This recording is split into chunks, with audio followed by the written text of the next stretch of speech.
단돈 1,000원짜리 호박을 이것과 같이 먹었더니 줄어들던 근육이 되살아나고 혈관이 깨끗해졌다는 이야기 혹시 들어보신 적 있으신가요? 호박은 그저 국이나 찌개에 넣는 평범한 밥 반찬이라고 생각하셨던 분들 깜짝 놀라셨을 겁니다. 그런데 이게 정말 사실입니다. 여러분, 혹시 호박이라는 이름이 왜 붙었는지 아시나요? 여기서 호는 한자로 오랑캐를 뜻합니다. 즉 호박은 원래 우리 땅에서 자생한 채소가 아니라 먼 나라에서 전해온 작물이라는 의미죠. 호주머니, 호떡 같은 단어들도 이 호에서 비롯됐습니다.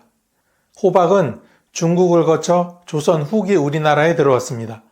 영양이 풍부하고 재배가 쉬우며 국이나 찜, 전으로 다양한 요리에 활용할 수 있어 당시 왕실은 물론 민가에서도 널리 재배됐습니다. 그리고 세월이 흘러 오늘날까지도 우리의 식탁에서 빠지지 않는 사랑받는 채소가 되었죠. 자, 그렇다면 이렇게 오래도록 사랑받아온 호박에는 과연 어떤 놀라운 효능이 숨어 있을까요?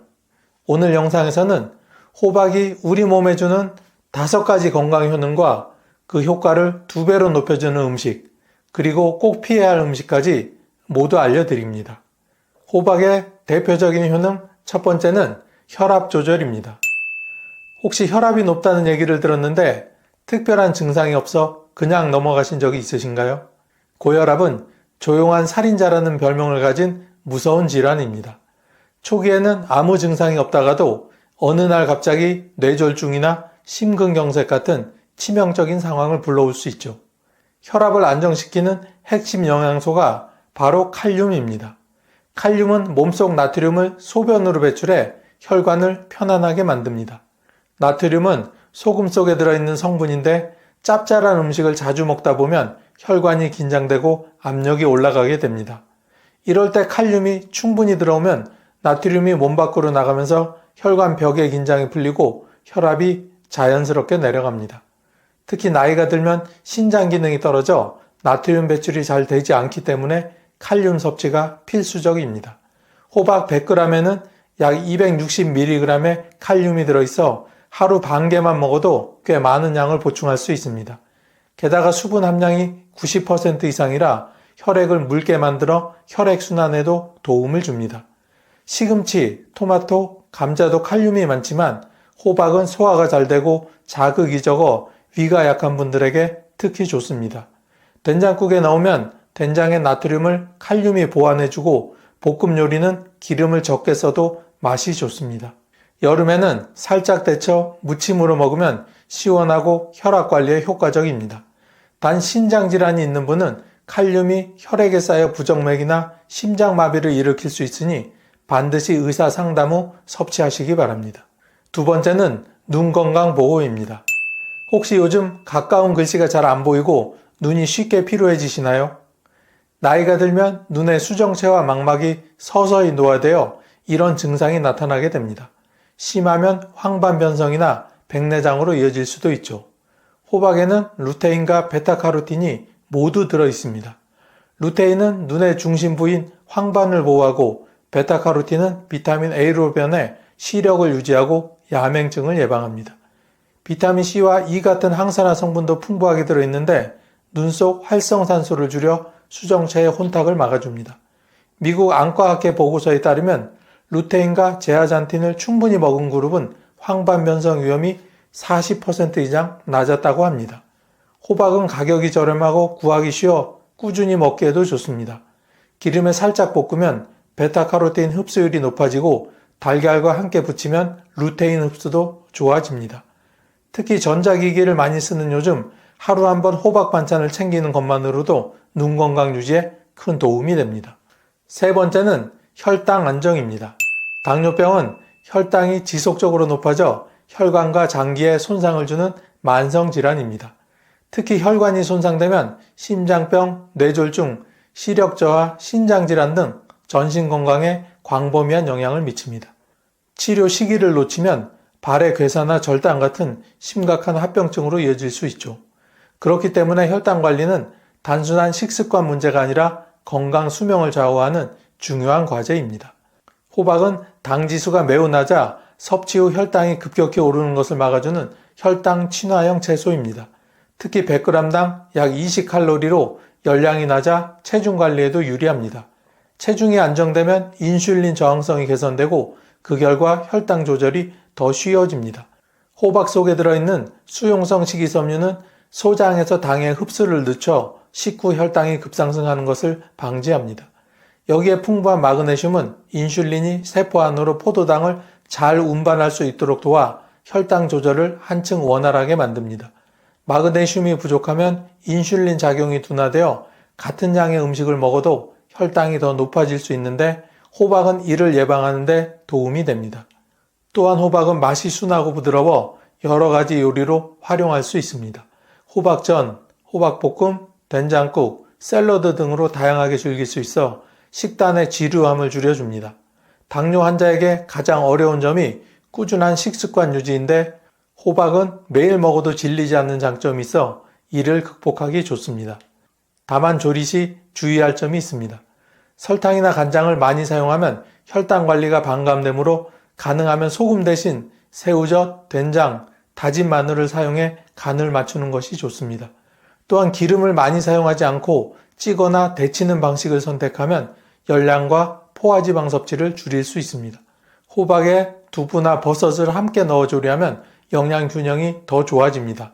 두부의 단백질은 근육량 유지에 도움을 주고 버섯의 베타글루칸은 혈당 상승에 기여합니다. 다음은 뼈 건강 강화입니다.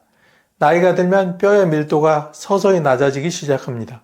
특히 여성의 경우 폐경 이후에는 호르몬 변화로 인해 골밀도가 급격히 떨어져 골다공증 위험이 크게 높아집니다. 골다공증은 뼈가 약해져 작은 충격에도 쉽게 부러지는 질환으로 골절 후 회복이 더디고 거동 불편으로 근육이 줄어들어 전신 건강에 급격히 나빠지게 됩니다. 세계보건기구에서는 50세 이상 성인의 칼슘 하루 권장량을 약 1200mg으로 권고하고 있습니다. 하지만 한국인의 평균 칼슘 섭취량은 이보다 훨씬 낮아 대부분 만성 칼슘 부족 상태라고 할 수 있습니다. 호박은 칼슘 함량 자체는 높지 않지만 칼슘 활용도를 극대화하는 흡수 조력자 역할을 합니다. 그 이유는 호박 속에 마그네슘과 비타민 K가 함께 들어있기 때문입니다. 마그네슘은 칼슘이 뼈로 잘 흡수되도록 돕고 비타민 K는 칼슘이 뼈 속에 머물게 하여 배출되지 않도록 유지시킵니다. 결국 뼈 건강은 칼슘 하나만 잘 먹는다고 되는 것이 아니라 이렇게 칼슘, 마그네슘, 비타민 K, 삼총사가 조화를 이루어야 잘 지킬 수 있습니다. 또한 호박은 섬유질이 부드럽고 수분이 많아 치아가 약하거나 소화력이 떨어진 어르신들도 부담 없이 먹을 수 있습니다. 칼슘이 충분하면 뼈만 튼튼해지는 것이 아니라 치아 건강에도 좋고 근육 수축과 신경 전달 기능이 안정됩니다. 반대로 칼슘이 부족하면 쉽게 피로해지고 근육 경련이 잦아질 수 있습니다. 하지만 아무리 좋은 칼슘이라도 흡수율이 낮으면 소용이 없습니다. 칼슘은 비타민 D와 함께 섭취할 때 흡수율이 높아집니다. 따라서 호박 요리를 먹을 때는 햇볕을 조금이라도 쬐어 비타민 D의 합성을 높이거나 달걀이나 연어, 버섯처럼 비타민 D가 풍부한 식품과 함께 먹는 것이 좋습니다. 다음은 근육 건강입니다. 혹시 예전에는 쉽게 들던 장바구니가 요즘은 유난히 무겁게 느껴지시나요? 계단 몇 층만 올라가도 다리가 후들거리고 숨이 차는 경험, 나이가 들면서 점점 흔해지게 됩니다. 그 원인 중 하나가 바로 근감소증입니다. 근감소증은 나이가 들면서 근육량이 해마다 조금씩 줄어드는 현상으로 60세 이후에는 매년 약 1%씩 감소한다고 알려져 있습니다. 문제는 단순히 힘이 빠지는 것에 그치지 않는다는 점입니다. 근육이 줄면 균형감이 떨어져 넘어질 위험이 커지고 골절로 이어질 수 있으며 기초 대사량이 줄어 비만과 당뇨병 위험까지 높아지게 됩니다. 근육 건강을 지키려면 단백질 섭취와 함께 근육의 수축과 이완이 원활하게 이루어지도록 돕는 미네랄 섭취가 중요합니다. 호박에는 칼륨과 마그네슘이 풍부해 근육이 부드럽게 움직이도록 지원합니다. 칼륨은 근육세포 안팎의 전해질 균형을 맞춰 수축과 이완을 조절하고 마그네슘은 근육 경련을 예방하며 피로회복 속도를 높여줍니다. 또한 호박은 수분 함량이 90% 이상으로 운동 후 탈수로 인한 근육 경직이나 경련을 완화하는 데 효과적입니다. 특히 밤에 종아리 쥐가 자주 나는 분들에게 도움이 됩니다. 근육 회복에 필수적인 비타민C도 호박에 들어 있습니다. 비타민C는 콜라겐 합성을 촉진해 근육 조직과 힘줄을 강화하고 손상된 근육세포의 회복 속도를 높여줍니다. 여기에 단백질이 풍부한 두부, 달걀, 생선을 곁들이면 근육 합성에 필요한 재료와 보조제가 한꺼번에 공급되게 됩니다. 근육 건강을 위해서는 단백질 섭취와 함께 가벼운 근력 운동을 병행하는 것이 중요합니다. 매일 15분 정도라도 가벼운 아령 들기, 의자에서 일어나 앉기, 계단 오르기 등을 꾸준히 하면서 호박 같은 식품을 함께 섭취하면 근감소증을 예방하고 오래도록 건강한 움직임을 유지할 수 있습니다. 이렇게 우리 몸에 유익한 호박. 그런데 이런 호박의 효능을 2배로 올려주는 기적 같은 식품이 있다고 하는데요. 지금부터 하나씩 알아보도록 하겠습니다. 첫 번째는 두부입니다. 나이가 들면 우리 몸속 근육량은 조금씩 줄어들게 됩니다. 의학적으로는 60세 이후 매년 약 1%씩 감소하는 것으로 알려져 있는데 이를 근감소증이라 부릅니다. 근육이 줄면 힘이 떨어지고 걷는 속도가 느려지며 작은 충격에도 쉽게 넘어지고 부상을 당할 위험이 커집니다. 심하면 낙상 후 골절로 이어지고 이후 거동이 불편해져 건강 전반이 급격히 나빠질 수 있습니다. 근육 건강을 유지하려면 무엇보다 단백질 섭취가 필수적입니다. 단백질은 근육을 구성하는 건축 자재이기 때문이죠. 하지만 고기나 생선 같은 단백질 식품은 치아가 약하거나 소화력이 떨어진 어르신들에게 부담이 될 수 있습니다. 이런 상황에서 부드럽고 소화가 잘 되는 두부가 훌륭한 대안이 될 수 있습니다. 두부는 콩 단백질로 만들어져 지방 함량이 낮고 위에 부담을 주지 않습니다. 특히 두부 속 단백질은 필수 아미노산이 균형 있게 들어있어 근육 합성에 무엇보다 유리합니다. 필수 아미노산은 우리 몸에서 스스로 만들 수 없기 때문에 반드시 음식으로 섭취해야 하죠. 그 중에서도 두부에는 류신이라는 성분이 풍부합니다. 류신은 근육 단백질 합성을 촉진하는 스위치 역할을 하며 운동을 하지 않더라도 일정량 섭취하면 근육 유지에 도움이 됩니다. 나이가 들수록 류신 필요량은 늘어나는데 두부 한 모만 먹어도 상당량을 채워줄 수 있습니다. 호박과 두부를 함께 먹으면 시너지 효과가 큽니다. 호박 속 칼륨과 마그네슘이 근육의 수축과 이완을 원활하게 하고 비타민C가 단백질 합성을 도와 회복 속도를 높여주게 됩니다. 쉽게 말해 두부가 근육의 벽돌이라면 호박은 그 벽돌을 단단하게 붙잡아주는 시멘트와 같은 역할을 합니다. 조리법도 다양합니다. 호박 두부국은 부드럽고 따뜻해 아침 식사로 좋으며 호박 두부 조림은 간장을 적게 쓰고 마늘과 파를 넣어 담백하게 조리하면 저염식으로 맛도 좋습니다. 하루 단백질 권장량은 체중 1kg당 약 1g입니다. 예를 들어 체중이 60kg이라면 하루 60g의 단백질이 필요합니다. 두부 한 모에는 25에서 30g 정도의 단백질이 들어있으니 나머지는 달걀, 생선, 콩류 등으로 채우면 됩니다. 호박과 함께 먹을 때는 기름을 많이 쓰지 않고 간을 약하게 해서 드시는 것이 장기적으로 건강에 좋습니다. 두 번째는 연어입니다. 우리 몸속의 혈관은 생명줄과도 같습니다. 머리끝부터 발끝까지 산소와 영양을 공급하는 도로이자 노폐물을 회수하는 통로가 되죠. 하지만 나이가 들수록 혈관벽에 콜레스테롤과 중성지방이 쌓여 점점 좁아지고 탄력을 잃게 됩니다. 이런 상태를 동맥경화라고 하며 심근경색과 뇌졸중 같은 치명적인 질환의 원인이 되기도 합니다. 혈관을 깨끗하게 지키려면 무엇보다 혈관 속 기름기를 줄이고 염증을 완화하는 것이 핵심입니다.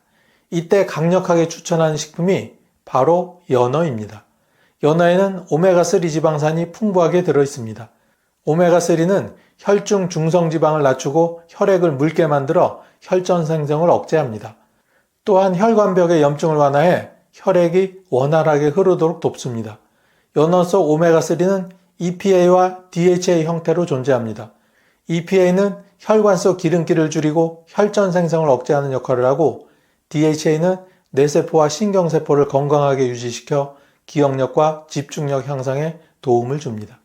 즉 연어 한 점에는 심장과 뇌 건강을 동시에 지키는 이중 효과가 담겨 있는 셈입니다. 연어에는 붉은색을 띠게 하는 색소 성분 아스타잔틴도 풍부하게 들어있습니다. 아스타잔틴은 강력한 항산화 작용을 하는데 그 힘이 비타민 E의 500배, 비타민 C의 6000배에 달합니다.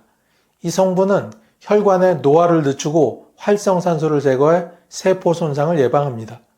호박과 연어를 함께 먹으면 혈관 건강 시너지가 훨씬 커지게 됩니다. 호박 속 칼륨이 나트륨을 배출해 혈압을 낮추고 연어의 오메가3가 혈관 속 기름기를 청소하는 이중 청소 효과가 나타납니다. 연어는 주 2, 3회 한 번의 손바닥 크기, 그러니까 약 100에서 120g 정도 섭취하는 것이 이상적입니다. 단 혈액 응고제를 복용 중이거나 수술 예정인 분은 의사와 상의 후 섭취해야 안전합니다. 세 번째는 멸치입니다. 노년기에 접어들면 뼈 건강이 점점 위태로워집니다. 뼛속 칼슘이 서서히 빠져나가면서 강도가 약해지고 작은 충격에도 쉽게 골절이 생기는 골다공증 위험이 커지게 됩니다. 골절이 한 번 발생하면 회복이 더디고 장기간 거동이 불편해지면서 근육이 빠르게 줄고 전신 건강이 급격히 나빠지는 악순환에 빠질 수 있습니다. 뼈를 튼튼하게 유지하려면 칼슘을 충분히 섭취하는 것이 가장 기본입니다. 하지만 한국인의 평균 칼슘 섭취량은 여전히 권장량에 크게 미치지 못하는 게 현실입니다. 이런 칼슘 부족을 효과적으로 채워줄 최고의 식품이 바로 멸치입니다. 멸치는 10g만 먹어도 우유 한 컵에 해당하는 양의 칼슘을 섭취할 수 있을 정도로 칼슘 함량이 매우 높습니다. 하지만 칼슘만 먹는다고 해서 뼈 건강이 완성되는 것은 아닙니다. 칼슘이 빠르게 잘 흡수되려면 마그네슘과 비타민 D가 필수적입니다.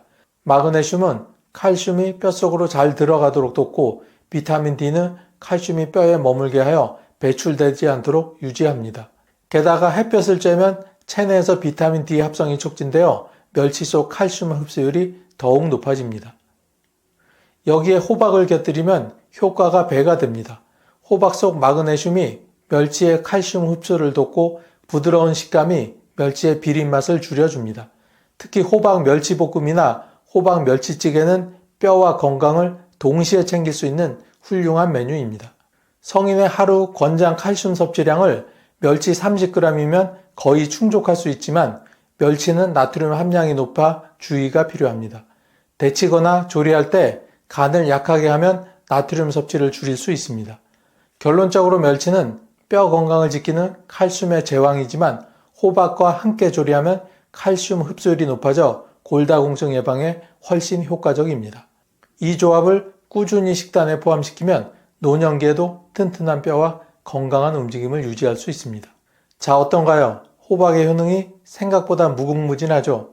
하지만 이렇게 좋다고 해서 무작정 많이 드셨다간 오히려 탈이 날 수 있으니 적당량을 드시는 게 좋습니다. 특히 다음에 소개할 식품들과는 가급적 같이 드시지 않는 것이 건강에 도움이 됩니다. 첫 번째는 양파입니다. 호박은 부드럽고 수분이 많아 위가 약한 분들도 부담 없이 먹을 수 있는 채소입니다. 그런데 여기에 생양파를 곁들이면 이야기가 달라집니다. 양파에는 알리신과 다양한 유황 성분이 풍부하게 들어있습니다. 이 성분들은 강력한 항균, 항염 작용을 하고 혈액순환을 돕는 장점이 있습니다. 하지만 이런 강한 화합물은 위 점막을 자극할 수 있습니다. 특히 양파 특유의 매운맛은 프로스타글라딘이라는 물질의 생성을 촉진해 위산 분비를 늘리는데 이는 위염이나 위궤양이 있는 분들에게 속쓰림, 복부팽만, 통증을 유발할 수 있습니다. 또한 양파에는 푸르탄이라는 수용성 섬유질이 들어있습니다.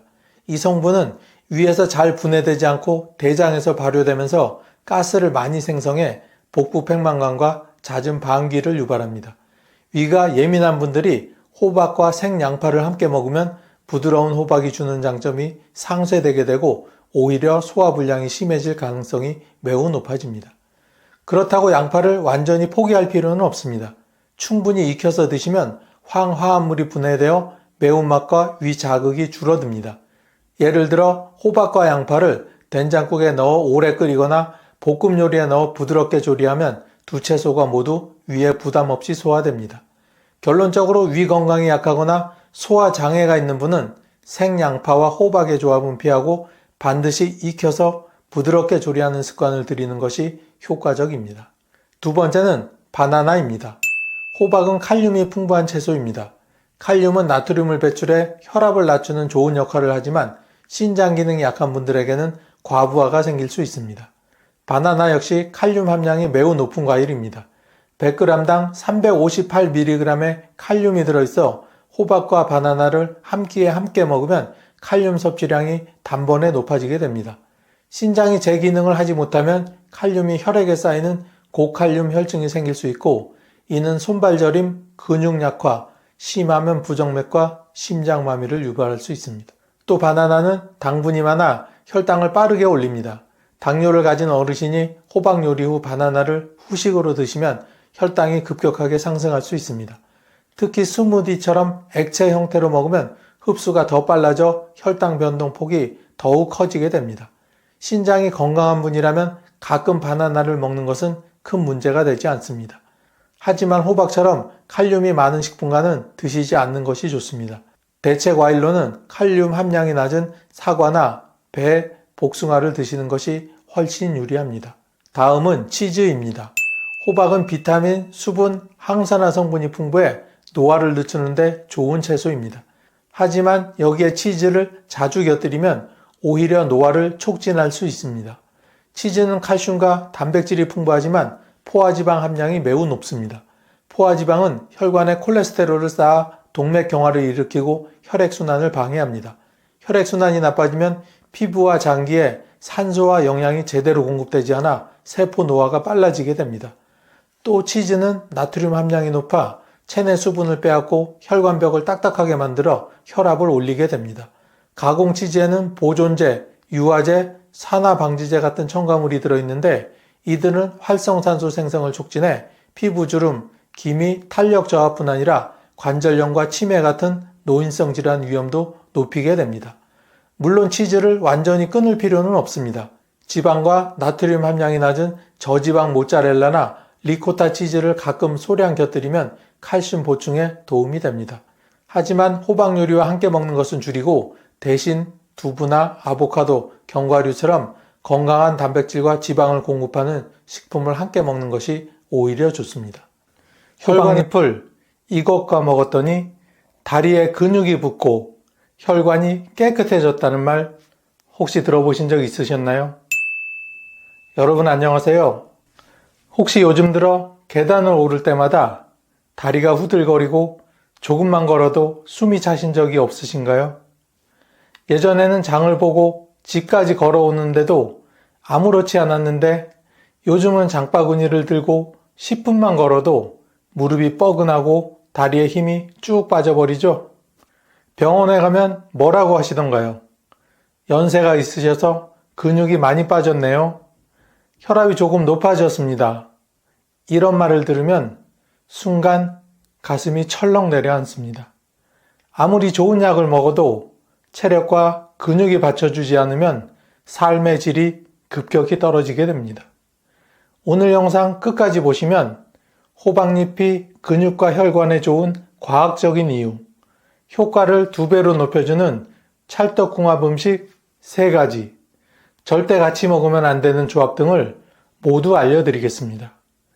특히 두 번째 내용은 나는 건강하니까 괜찮겠지 하시는 분들도 꼭 알아두셔야 할 아주 중요한 부분입니다.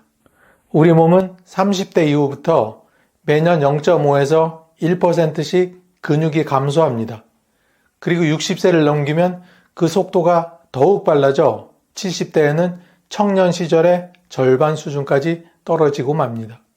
여러분, 지금 잠시 거울 앞에 서서 내 종아리의 알이 얼마나 남았는지 한번 살펴보실래요? 예전 같지 않네 하고 느끼신다면 이미 근육이 빠지고 있다는 신호입니다. 근육이 줄어들면 무슨 일이 생길까요? 기초 체력이 떨어져 조금만 움직여도 피곤해지고 균형 감각이 나빠져 걸음을 걸을 때 휘청거려 낙상 위험이 커집니다. 또한 혈액순환도 나빠집니다. 근육은 혈액을 온몸으로 밀어주는 펌프 역할을 하는데 이게 줄면 손발이 차지고 상처 회복도 늦어지게 됩니다.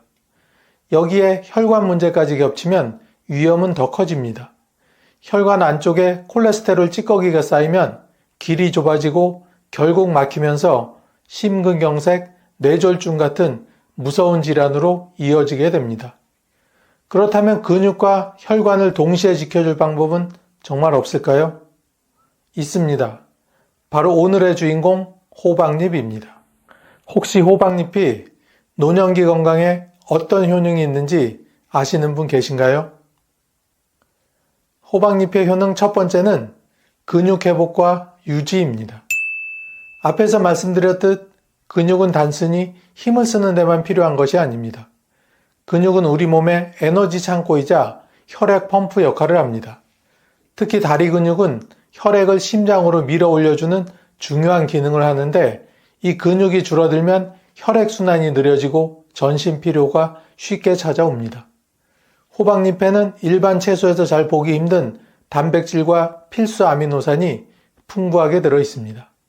그 중에서도 류신이라는 아미노산이 풍부하게 들어있어 근육 합성에 큰 도움을 줍니다.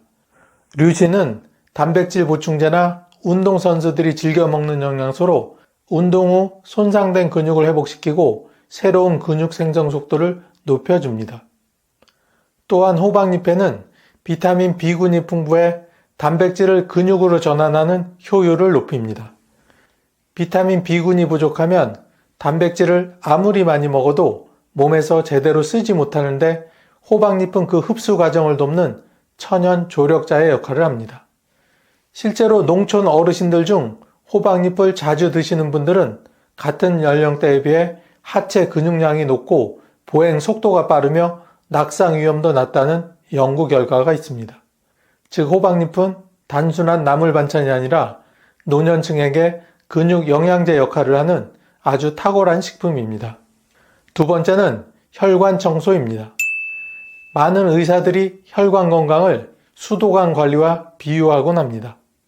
아무리 좋은 물을 흘려보내도 관 안쪽에 녹과 찌꺼기가 쌓이면 물이 원활히 흐르지 못하고 결국 막히게 됩니다. 우리 혈관도 마찬가지로 나이가 들수록 콜레스테롤과 중성지방이 쌓여 혈액의 흐름을 방해하게 됩니다. 이때 호박잎을 드시면 도움이 됩니다. 호박잎은 식이섬유가 아주 풍부합니다. 식이섬유는 장 속에서 콜레스테롤과 결합해 이를 몸 밖으로 배출시켜 버립니다. 이 덕분에 혈관벽에 찌꺼기가 쌓이는 것을 막고 이미 쌓인 찌꺼기를 조금씩 청소하는 데도 도움을 줍니다. 또한 호박잎은 칼륨도 풍부한데 칼륨은 나트륨과 반대되는 작용을 합니다. 나트륨이 몸속에 쌓이면 혈압이 올라가지만 칼륨은 그 나트륨을 소변으로 배출시켜 혈압을 안정시키고 혈관벽의 부담을 줄입니다. 특히 한국인은 소금 섭취량이 세계적으로 높은 편이기 때문에 칼륨이 풍부한 식품을 자주 먹는 것이 건강에 매우 중요합니다. 호박잎은 그 역할을 아주 훌륭하게 해주는 식품입니다. 세 번째는 관절과 뼈 건강입니다. 나이가 들면 뼈와 관절 건강이 급격히 떨어집니다.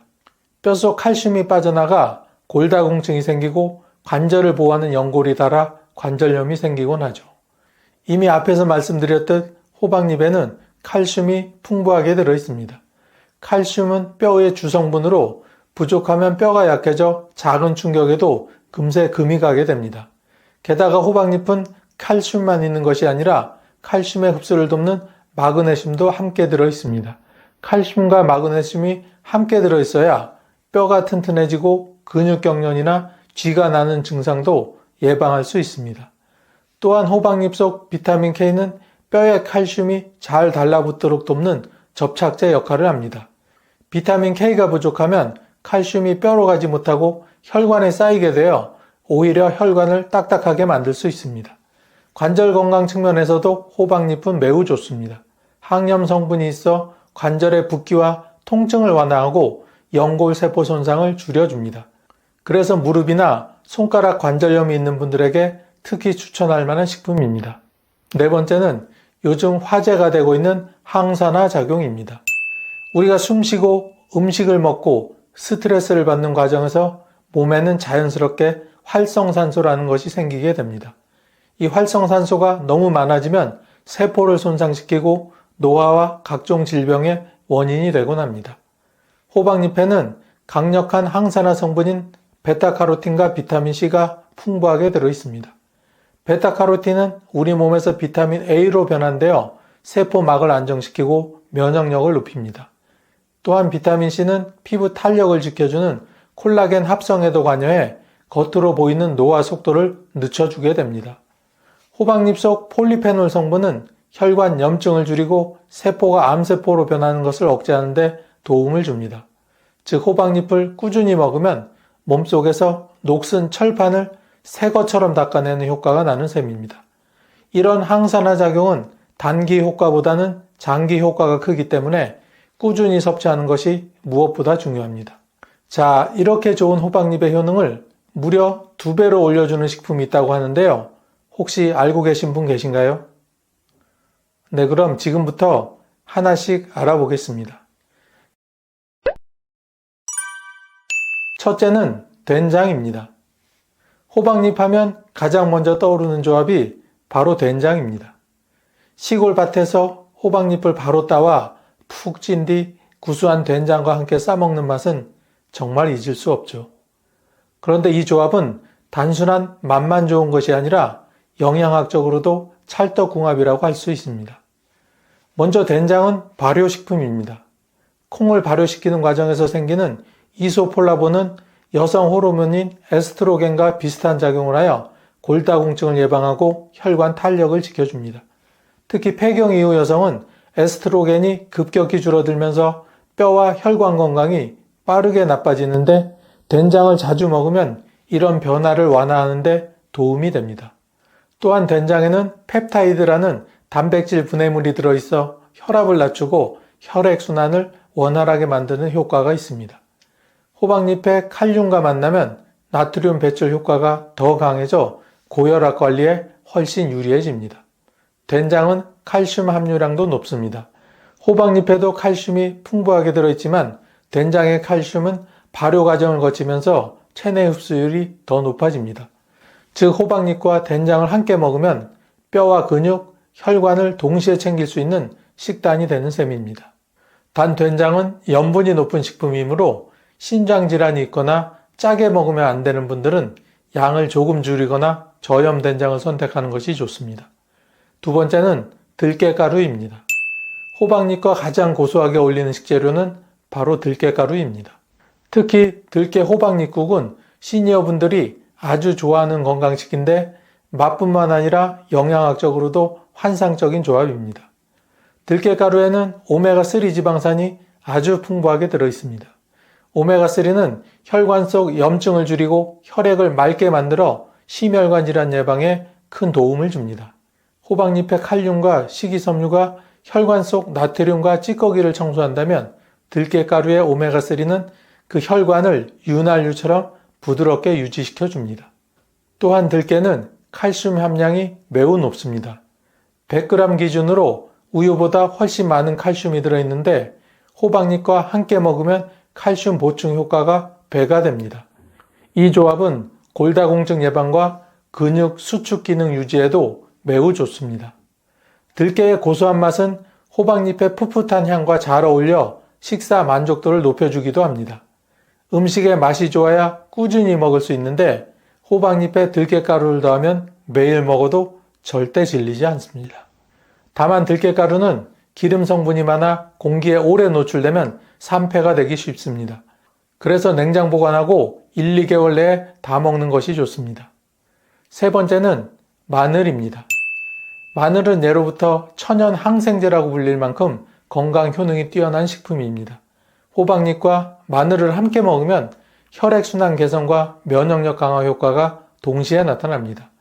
마늘의 핵심 성분은 알리신입니다. 알리신은 강력한 살균, 항균 작용을 하며 혈액 속에서 콜레스테롤 수치를 낮추는데 도움을 줍니다. 특히 혈액이 끈적해져 혈전이 생기는 것을 막아 심근경색과 뇌졸중 위험을 줄여줍니다.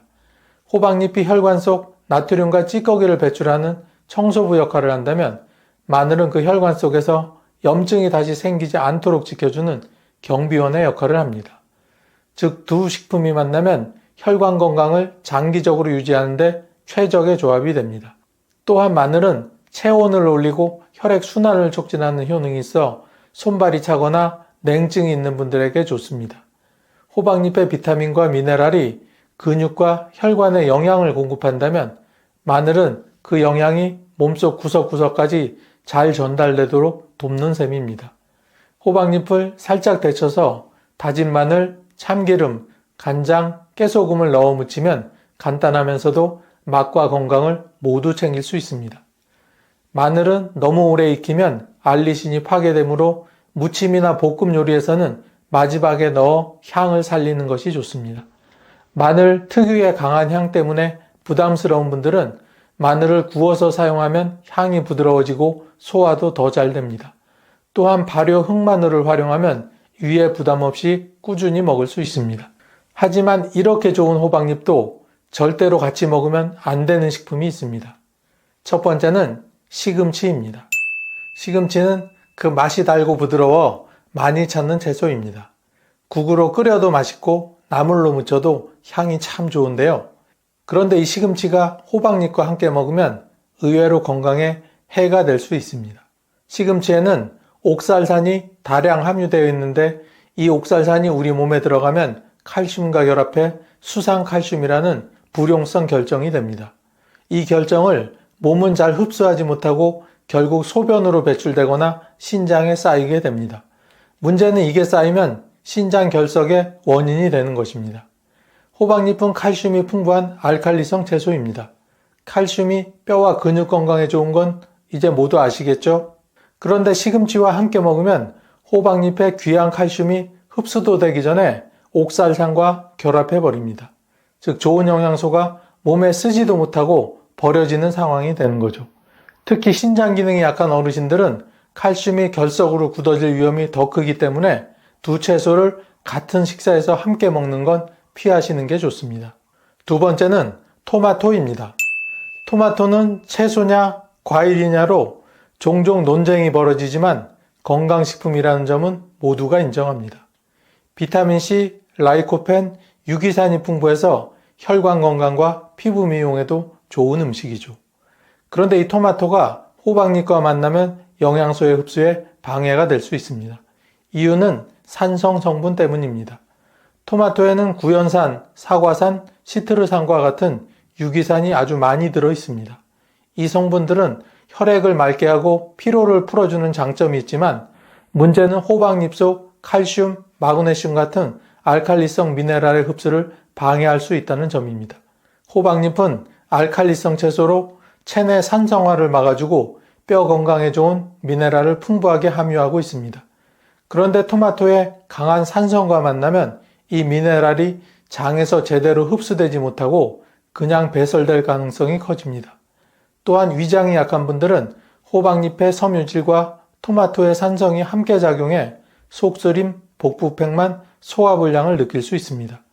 특히 아침 공복에 두 음식을 함께 먹으면 위산이 과다 분비돼 불편함이 더욱 심해질 수 있습니다.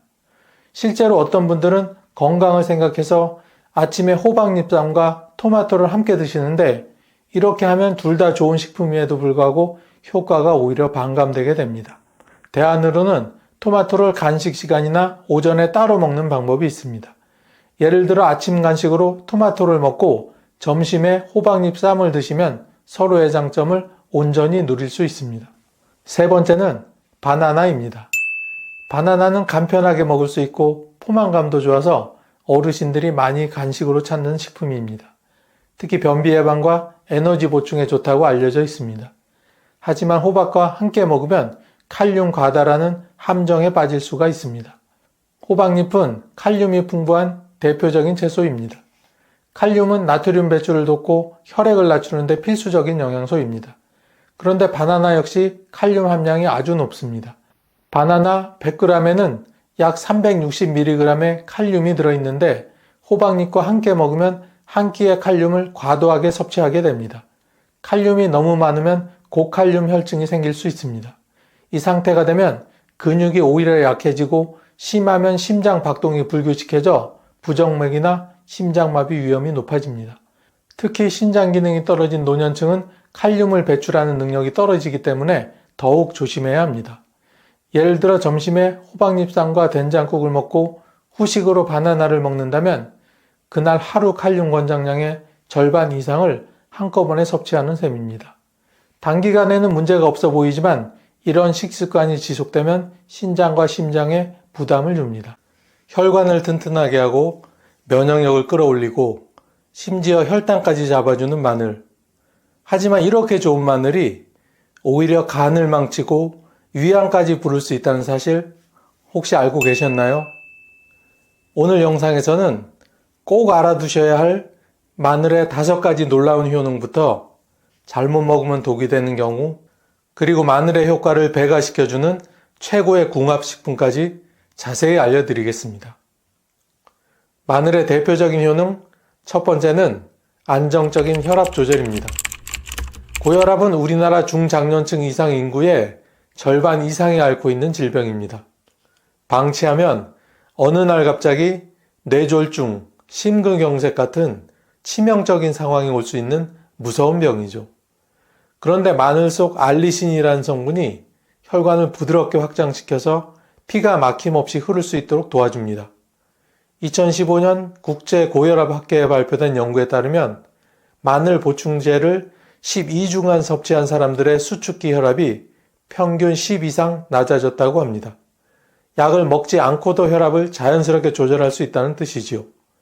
약물에만 의존하지 않고 매일 밥상에서 마늘 한두 쪽 챙기는 것만으로도 내 혈관을 지킬 수 있다니 정말 반가운 소식 아닙니까? 두 번째는 면역력 강화입니다. 나이가 들수록 감기 한번 걸리면 오래가고 작은 염증도 잘 낫지 않아 걱정이 많으실 겁니다.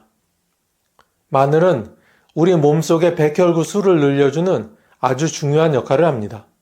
백혈구는 외부에서 들어오는 세균과 바이러스를 막아내는 방패 역할을 하는데 마늘을 꾸준히 먹으면 이 방어력이 훨씬 강해집니다. 영국 의학저널에 실린 한 연구에서는 마늘 추출물을 12주간 먹은 사람들은 그렇지 않은 사람들보다 감기에 걸리는 비율이 63%나 낮았다고 발표했습니다. 마늘 한 쪽이 감기약보다 강력한 예방책이 되는 셈이죠.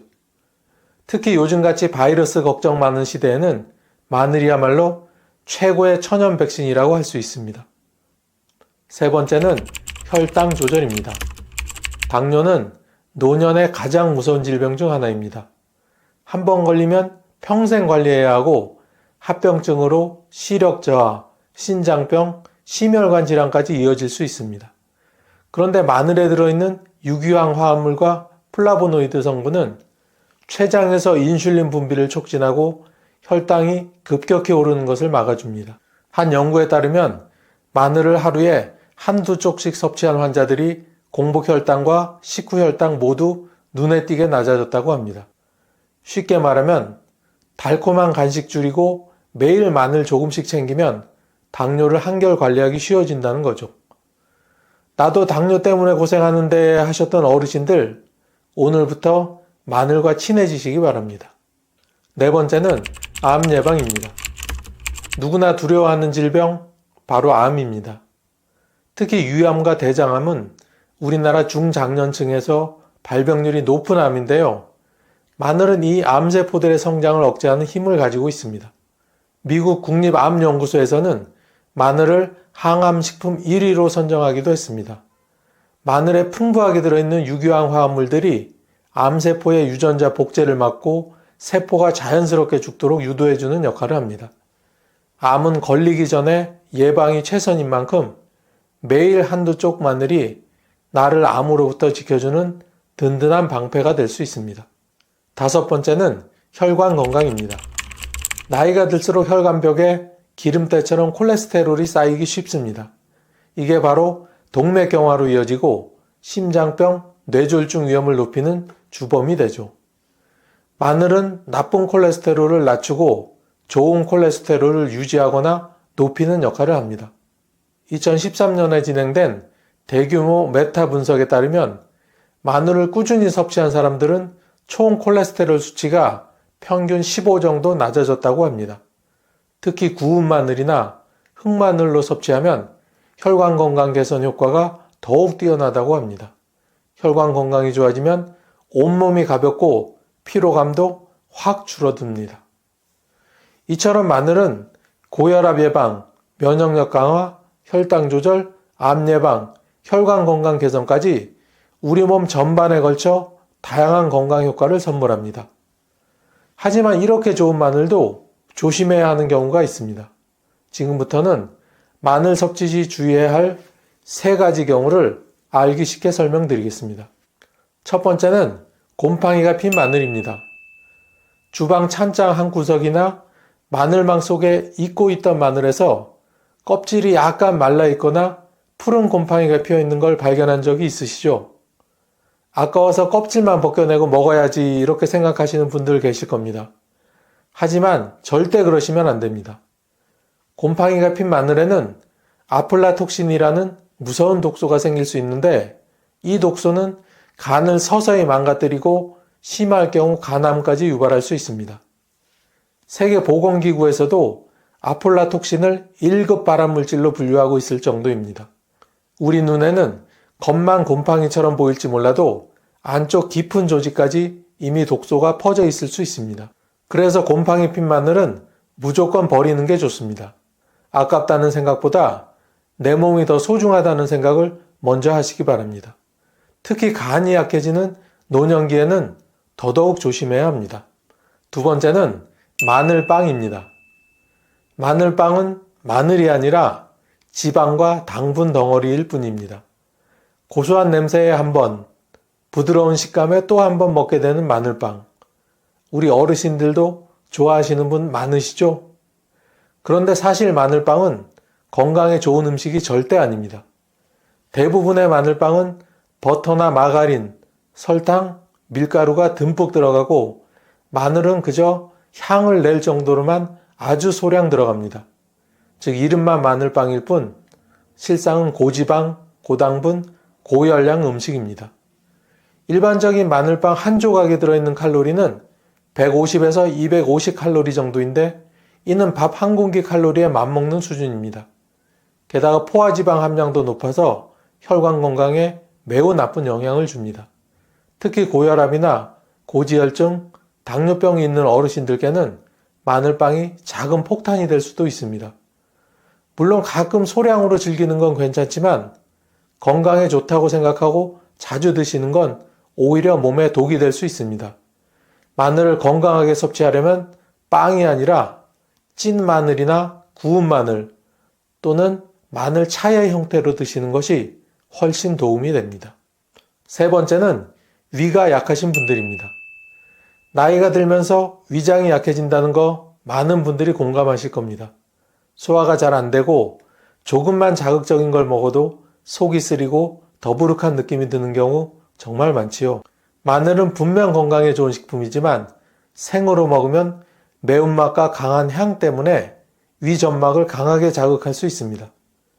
특히 위염이나 소화불량, 위궤양, 역류성 식도염 같은 질환을 앓고 계신 분들은 생마늘 섭취가 속쓰림, 복통, 설사 등을 유발할 수 있습니다. 미국 소화계약회에서도 위장 질환자들에게 날카로운 향신료 섭취를 줄이라고 권고하고 있습니다. 생마늘 속 알리신 성분은 위 점막을 자극할 수 있기 때문입니다. 그래서 위가 약하신 분들은 반드시 익혀서 드셔야 합니다. 익히면 알리신 성분이 부드럽게 변해 소화에 부담을 주지 않게 됩니다. 또 꿀이나 식초에 절인 마늘도 좋은 대안이 될 수 있습니다. 지금까지 마늘 섭취 시 주의해야 할 경우를 알려드렸는데요. 지금부터는 마늘의 효능을 2배로 올려주는 찰떡궁합식품에 대해 자세히 알아보겠습니다. 참 여기까지 영상을 보셨는데 구독, 좋아요를 누르시지 않은 분이 혹시 계시다면 꾹 하고 한번 눌러주시고 계속 시청해주세요. 구독과 좋아요를 누르시면 건강과 행운이 늘 함께 하실 겁니다. 마늘의 효능을 2배로 올려주는 첫 번째는 바로 꿀입니다. 꿀은 달콤하면서도 몸에 좋은 천연 감미료입니다. 단순히 달기만 한 게 아니라 항균 작용, 염증 완화, 피로 회복에 탁월한 효과가 있습니다. 그럼 꿀과 마늘을 함께 먹으면 어떨까요? 바로 마늘의 강한 매운맛이 부드러워지고 흡수도 더 잘 되게 됩니다. 꿀에 마늘을 절이면 마늘 속 좋은 성분들이 꿀 속으로 자연스럽게 우러나와서 두 가지 효능이 시너지 효과를 일으킵니다. 실제로 미국 펜실베니아 주립대 연구에서도 꿀과 마늘을 함께 섭취하면 면역세포 활동이 활발해지고 감염에 대한 저항력이 강해진다고 발표했습니다. 방법도 아주 간단합니다. 생마늘을 깨끗이 다듬어 꿀에 담가 두세요. 그리고 하루 한 숟가락씩 드시면 됩니다. 특히 감기 기운이 느껴질 때 아침 공복에 한 숟가락씩 드시면 몸이 금방 가뿐해지는 걸 느끼실 수 있습니다. 마늘의 매운맛을 힘들어 하시는 분들도 꿀에 절인 마늘은 부담 없이 드실 수 있습니다. 두 번째는 식초입니다. 식초는 예로부터 건강식품으로 유명합니다. 소화를 돕고 혈당을 조절하고 피를 맑게 해주는 효능이 있습니다. 그런데 여기에 마늘을 더하면 두 식품의 장점이 만나 혈압, 혈당, 소화까지 한꺼번에 관리할 수 있습니다. 특히 혈당이 걱정되시는 분들이나 식욕이 없으신 분들께는 마늘 식초가 정말 좋은 선택이 될 수 있습니다. 만드는 방법도 어렵지 않습니다. 생마늘을 얇게 썰어 식초에 담가 일주일 정도 숙성시키세요. 그러면 매운맛이 부드러워지고 초산과 마늘 성분이 어우러진 아주 건강한 마늘 식초가 완성됩니다. 매일 식사 전후로 한 숟가락씩 드시거나 물로 희석해서 마시면 됩니다. 일본에서는 이 마늘 식초를 장수 식초라고 부르며 꾸준히 챙겨 먹는 어르신들이 많다고 합니다. 국내 한 대학병원에서의 연구에서도 마늘 식초를 8주간 복용한 실험군이 혈압과 혈당 수치가 유의미하게 낮아졌다는 결과를 발표했을 정도입니다. 특히 여름철 입맛 없을 때 신선한 마늘 식초 한 모금이면 입맛이 확 돌아오는 경험을 하실 수 있을 겁니다. 세 번째는 생강입니다. 생강은 몸을 따뜻하게 해주는 대표적인 식품입니다. 나이가 들수록 손발이 차가워지고 혈액순환이 잘 안 돼서 쥐가 나거나 관절이 시큰거리기도 하죠. 생강은 그런 문제를 개선해 주는데 탁월한 효능이 있습니다. 그런데 마늘도 혈관을 확장시켜 혈액순환을 돕는 식품이기 때문에 이 두 가지를 함께 먹으면 금상첨화입니다. 특히 겨울철에는 생강과 마늘을 함께 차로 끓여 드시면 감기 예방, 몸살 완화에 정말 도움이 됩니다. 만드는 방법도 아주 간단합니다. 생강과 마늘을 얇게 썰어 물에 넣고 은근히 끓이세요. 여기에 꿀을 살짝 타서 드시면 맛도 부드럽고 속도 따뜻해지고 몸이 한결 가벼워지는 걸 느끼실 수 있을 겁니다. 국립전통의학연구소의 자료에 따르면 생강과 마늘을 함께 섭취한 그룹은 단독 섭취군보다 혈액순환 지표가 훨씬 개선되었다는 결과도 있습니다. 몸이 차거나 평소에 소화가 잘 안 되거나 자주 감기에 걸리시는 분들께 꼭 추천드리고 싶은 조합입니다. 마치 추운 겨울에 따뜻한 난로 옆에 앉는 것처럼 생강과 마늘이 몸 안에서부터 온기를 돌게 만들어줍니다.